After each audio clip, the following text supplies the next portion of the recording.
Hi friends, చూస్తేనే అర్థమైపోయి ఉంటుంది కదా, మస్కా బన్ ఇప్పుడు బాగా ట్రెండింగ్లో ఉంది కదా.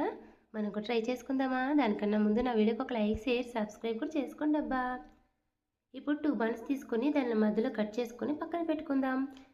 ఇప్పుడు ఇంకో బౌల్లో 1 table spoon butter, 3 table spoon milk made వేసుకొని దీన్ని మంచిగా బీట్ చేసుకుందాం. ఎలా అంటే బటర్ ఉంది కదా, బటర్ స్మెల్ రాకుండా మంచిగా బీట్ చేసుకొని ఇప్పుడు బన్ స్లైస్ ఉన్నాయి కదా, 2 సైడ్లలో మంచిగా మస్కా అప్లై చేసుకుందాం.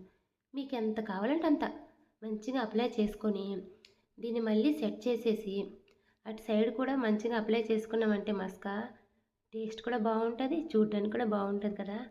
2 బన్స్కి సేమ్ ఇలానే అప్లై చేసుకొని ఇప్పుడు చాయ్ చేసుకున్నాం కదా, చాయ్లో డిప్ చేసుకొని ఈజీగా ఉండాలి కదా, అందుకే బన్కి కట్ చేసుకుందాం. 2 పీస్లా కట్ చేసుకొని చాయ్లో డిప్ చేసుకొని తింటే నా స్వామి రంగా జబర్దస్త్. అంతే, ఎవరైనా ట్రై చేయలేదా? ఒక్కసారి ట్రై చేసేయండి మరి.